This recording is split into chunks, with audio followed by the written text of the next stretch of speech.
উপসাগরের নীল জলরাশি এখন বারুদের গন্ধে ভারী। যুক্তরাষ্ট্র ও ইসরায়েলের যৌথ সামরিক শক্তির সামনে ইরান কি কেবলই এক দুর্বল প্রতিপক্ষ, নাকি তাদের তুরুপের তাস পাল্টে দিতে পারে যুদ্ধের গতিপথ? গোলাবারুদ আর প্রচলিত যুদ্ধ কৌশলে সীমাবদ্ধ নয় তেহরান। গেরিলা আক্রমণ থেকে শুরু করে বিধ্বংসী সাইবার হামলা, সব ক্ষেত্রেই ইরান দেখিয়েছে অভাবনীয় সক্ষমতা। ইসরায়েল কিংবা উপসাগরীয় অঞ্চলের মার্কিন মিত্ররা ইরানের নিশানায় এখন সবাই।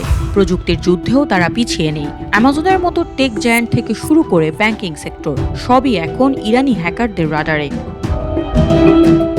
যুদ্ধের সবচেয়ে বড় অস্ত্র হিসেবে ইরান ব্যবহার করছে হরমুজ প্রণালীকে। বিশ্বের 1/5 জ্বালানি সরবরাহের এই রুটটি কার্যত বন্ধ করে দিয়ে বিশ্ব অর্থনীতিতে কম্পন ধরিয়ে দিয়েছে তেহরান। তেলের আকাশ ছোঁয়া দাম এখন উন্নত বিশ্বের দেশগুলোর মাথা ব্যথার প্রধান কারণ।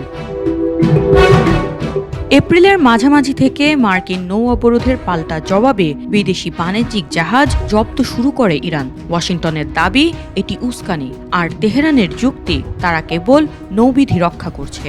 দুই পরাশক্তির এই ইঁদুর বেড়াল খেলায় যে কোনো মুহূর্তে জ্বলে উঠতে পারে মহাযুদ্ধের দাবানল।